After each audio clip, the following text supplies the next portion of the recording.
আসসালামু আলাইকুম রহমতুল্লাহ। ষষ্ঠ শ্রেণীর প্রিয় শিক্ষার্থীরা কেমন আছো? সবাই আশা করি অনেক ভালো আছো। ষান্মাসিক মূল্যায়ন 2024 ষষ্ঠ শ্রেণী বিষয় বিজ্ঞান। বিজ্ঞান বিষয়ের মূল্যায়নটি হবে তোমাদের 13/7/2024 তারিখ। সিলেবাস হচ্ছে তোমাদের 1 থেকে 43 পৃষ্ঠা পর্যন্ত, অর্থাৎ তোমাদেরকে বিজ্ঞান বইয়ের 1 থেকে 43 পৃষ্ঠা পর্যন্ত পড়তে হবে এবং এখান থেকে ষান্মাসিকের জন্য মূল্যায়ন হবে।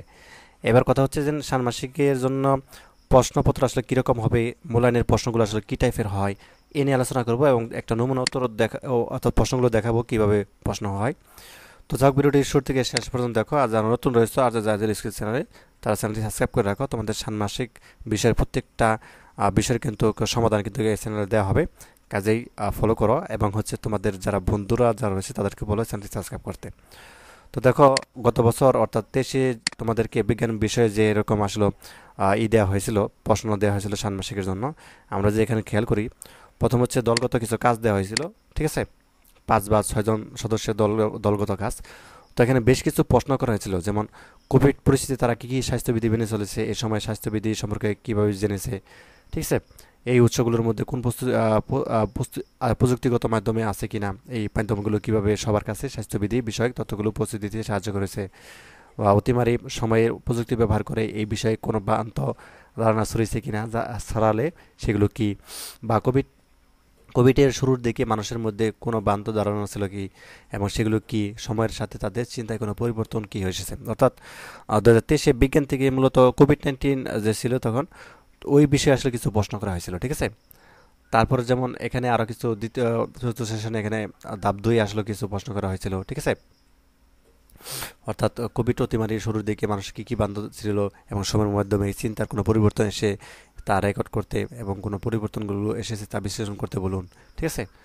তো যাক, এখানে বেশ কিছু প্রশ্ন এইভাবে দেওয়া হয়েছিল, একই প্রশ্ন ঘুরে ফিরে এসেছিল এবং চূড়ান্ত উপস্থাপনের দিন অর্থাৎ তৃতীয় দিন ধাপ 3-এ উপস্থাপনের দিন প্রতি দল তাদের প্রণীত ব্যক্তিগত স্বাস্থ্যবিধি তালিকা, ঠিক আছে, নির্বাচিত সহজলভ্য প্রযুক্তি ব্যবহার করে তালিকার তথ্যগুলো কীভাবে মানুষের কাছে পৌঁছে যায় তা পরিকল্পনা উপস্থাপন করবে এবং প্রতিটি দল তাদের পুরো কাজের প্রক্রিয়া উপস্থাপন করবে এবং এর উপর একটা সংক্ষিপ্ত প্রতিবেদন লিখে জমা দিবে।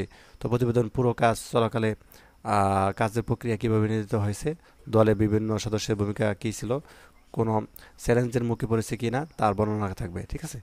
তো শিক্ষক পুরো কার্যক্রম চলাকালে বিভিন্ন দলের কাজ পরিচালনা করবে এবং পর্যবেক্ষণ, প্রশ্ন উত্তর ইত্যাদির মাধ্যমে সদস্যদের এককভাবে মূল্যায়ন করবে। তো যাই হোক, এগুলো শিক্ষকের কাজ ছিল। তো তোমাদের হচ্ছে বিভিন্ন টাইপের এই টাইপেরই প্রশ্ন ছিল, তোমাদের হচ্ছে বিশেষ করে কোভিড-19 সম্পর্কে প্রশ্ন ছিল, তবে এবছর অন্য কিছু হবে, এরকম কিছু হবে না, ঠিক আছে? তো এইভাবে হচ্ছে তোমাদেরকে নমুনা প্রশ্ন দেখালাম যে এই টাইপের প্রশ্ন আসলে করা হয় থাকে। এবং তোমাদের যে এই ছিল আকাশ কত বড়, এখান থেকে যেমন ছিল পৃথিবী মহাবিশ্বের উৎপত্তি অনুধাবন করতে পারা, ঠিক আছে? তো এগুলো তোমাদেরকে শিখতে হবে এবং পৃথিবীর মহাবিশ্বের বিভিন্ন স্তর উৎপত্তি বিষয়ে প্রতিষ্ঠিত তথ্য সময় ব্যাখ্যা করা বা বিজ্ঞানীদের প্রাপ্ত তথ্য প্রমাণের আলোকে পৃথিবী মহাবিশ্বের সংশ্লিষ্ট ঘটনা সম্পর্কে সিদ্ধান্ত গ্রহণ করা, ঠিক আছে? আমাদের জীবনের বিজ্ঞান প্রযুক্তি। তো যাক, এই ছিল মূলত তোমাদের বিজ্ঞান বিষয়ের আসলে নমুনা প্রশ্ন, যেন এরকম টাইপের প্রশ্ন আসলে করা হয়েছিল। তো তোমাদের এই বছর একটু ভিন্ন হবে।